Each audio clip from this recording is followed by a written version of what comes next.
Hey Rebel Rouser, I'm Alan Voivod, and this is Star Wars 7x7. We're at episode number 1634 today, and today is Star Patron Q&A Day. We've got questions that have been submitted by Star Patrons. Those are folks who are at the 501st level and above at patreon.com/SW7x7. And I'm going to share with you 3 questions that have been thrown my way, and one of them is going to be one that I hope that you will consider for your own world as well, and I'd love to hear your answers to it. So let's start off with a question by a gentleman named Jared Gorman. Jared has this to say.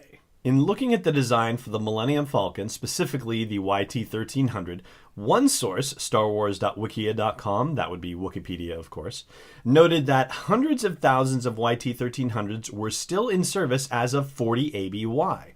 If this is true, why have we not seen more of them, and why would the Falcon be so recognizable and iconic?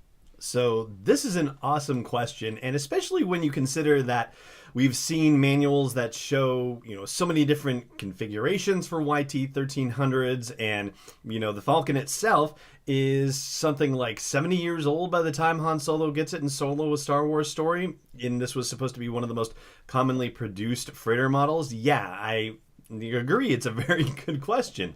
So one of the things that we have to point out is that the quote that's being brought to play here about there being hundreds of thousands kicking around comes from a novel called Legacy of the Force: Fury by the late great Aaron Alston.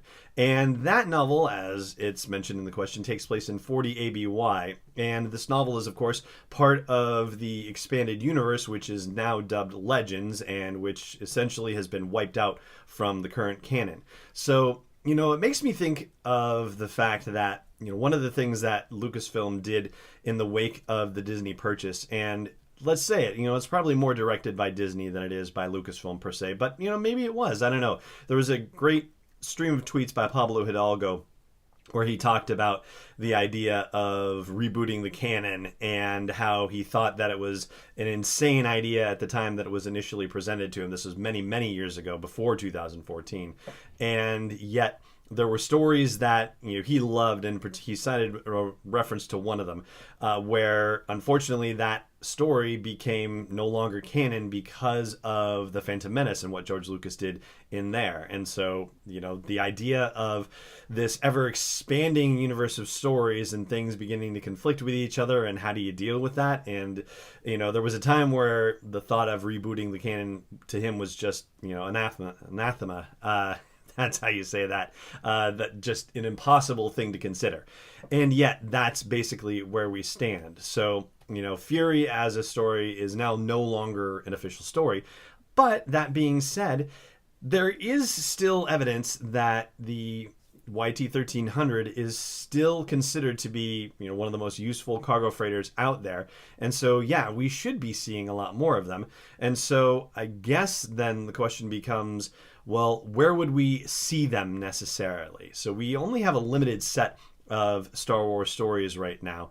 And so, hopefully there have been YT-1300s that have appeared in the backstory or in the background in, say, Clone Wars and Rebels, and we haven't gotten to Star Wars Resistance yet so much. I mean, we have 11 episodes, but I don't think there's been a YT-1300 in the background of any of those scenes yet. But a YT-1300 did appear in a couple of episodes of the Clone Wars, and it also appeared in Attack of the Clones, and supposedly it was the Millennium Falcon itself that appeared in Revenge of the Sith in one of those blink and you'll miss it kind of Easter egg cameo shots. But otherwise, yeah, Jared, it's absolutely a valid question. I think we really should be seeing more of them. And considering that the fine folks at Lucasfilm have gone out of their way to detail a lot of different ways of assembling a YT-1300 for various work that could be performed by a YT-1300, I certainly hope that they will show us a few more of them in the future.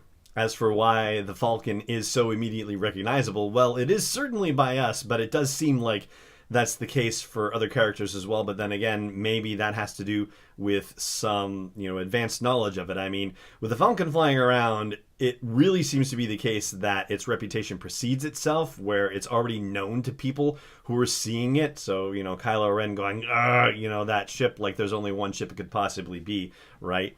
But additionally, I think The only thing that's really external about the Falcon that is probably very different from your garden variety YT 1300 freighter is the pair of quad laser cannons on top and bottom. I don't think most freighters have those. Otherwise, I think Han's whole thing is to make that be, as nondescript as possible, and so it shouldn't really look like it stands out among anything. But I think if there's one thing that would be different from anything else, it would have to be those those sets of laser cannons on top and bottom. So, Jared, I hope that answers your question for you.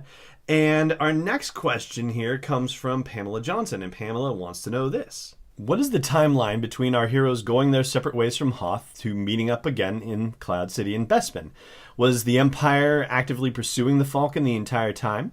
Are there EU stories about this time and adventures the Falcon and crew had besides the asteroid field? I guess that was several questions. LOL. And that's perfectly fine. Lay them on. Sometimes one inspires others. So I think the generally accepted thing is that with The Empire Strikes Back taking place in 3 ABY after the Battle of Yavin and Return of the Jedi taking place in 4 ABY, that it's, roughly a year between the events of one movie and the other. And so my understanding as a kid was that it was something like 6 months in between Empire and Jedi, or at least it was 6 months that Lando might have actually been in the employ of Jabba the Hutt to establish his cover. I've seen reports saying that it was a year-long search for Han Solo, and so maybe it was 6 months to them finding that he had actually made it to Tatooine, and then infiltrating from there with this crazy, ridiculous plan that Luke had that, only the Force would make a plan like that work and make it seem like it could work, but be that as it may. I've read sources that say that it's about 6 months or so in between the evacuation from Hoth to the confrontations on Cloud City, which makes sense if you're saying it's a year in between Empire and Jedi.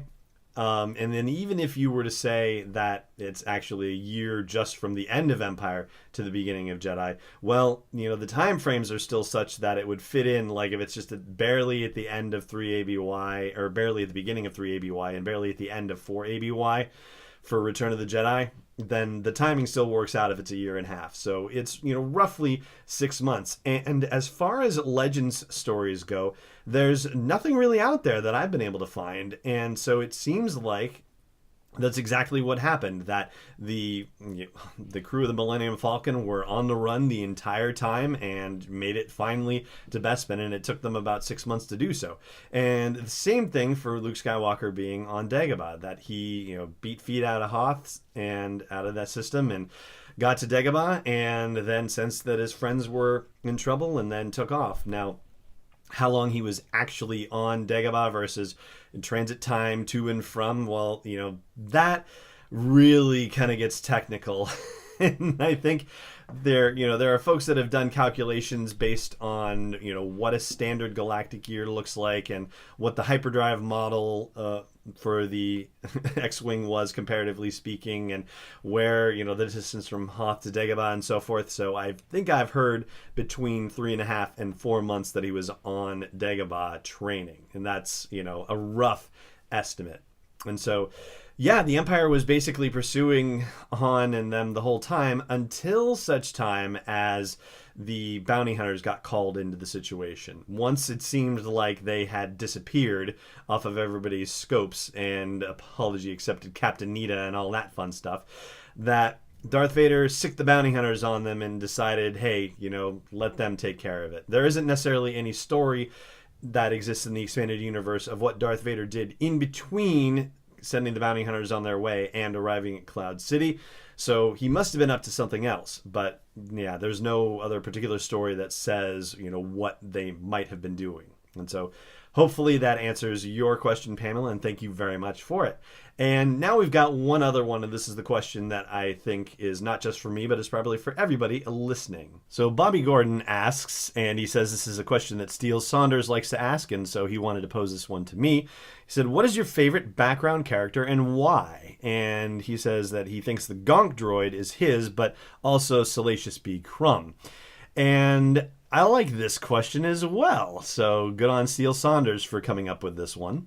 And for me, this is actually an easy one. It would have to be Malakili, who is also known as the Rancor Keeper from Return of the Jedi. And the scene that really sold me on him was when Luke Skywalker has defeated the Rancor monster and the guards at Jabba's palace are, struggling with him and trying to drag him out of the pit. And Malakili comes in and slams everyone aside, just wham, wham. And he just clearly has no interest in any of this. And he goes in to see his Rancor and just starts bawling, and it's just so heartbreaking and so funny with the physical comedy of it, and it's such a wonderful scene. Like, I absolutely love it. It has, all the heart and all the drama and all the comedy of Star Wars. It's it's this perfect little encapsulation, and the guy plays it so hysterically well. Like, I just absolutely love it. And interestingly, this is another one of those situations where in Star Wars, a human character, is portrayed by one person but is voiced by another person. So a gentleman named Paul Brook is the actual physical Malakili actor, and the voice, which all we hear is his sobbing, is done by a guy named Ernie Facelius. And George Lucas actually, said something specific about his idea for the Rancor Keeper. He said, "I like the idea that everyone loves someone, and even the worst, most horrible monster you can imagine was loved by his keeper, and the Rancor probably loved his keeper." And based on some stuff that's happened in the new expanded universe, if you will, that does certainly seem to be the case. They have, and I think it's Chuck Wendig in particular in his Aftermath novels and all the little side stories, and has talked about how very much the Rancor Keeper loved his Rancor and vice versa, and that he was kind of lost after the attack on Jabba and just the Rancor dying and everything else being destroyed, and he was just lost in the desert, as it were, until he came across Cobb Vanth, who's the guy who founded Freetown and who is trying to create a new and more democratic society on Tatooine in the remnants of everything that went down with Jabba's palace and the Red Sun Raiders, the other criminal gang that was rising up on Tatooine. And Cobb Vanth is a guy who found the armor that appears to be Boba Fett's armor. They haven't said it's Boba Fett's armor, but everything you read about it makes it sound like it's Boba Fett's armor.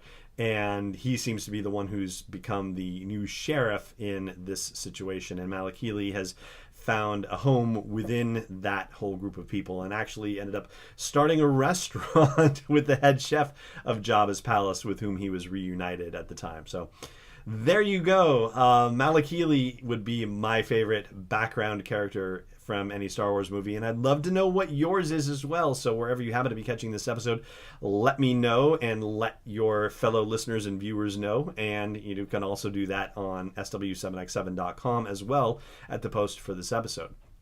And that is going to do it for this episode. And so, as usual, please, consider subscribing if you're not already subscribing.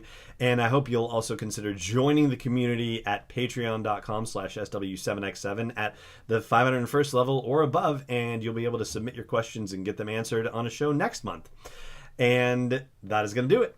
So, as always, thank you again for joining me for this episode. And may the Force be with you, wherever in the world you may be.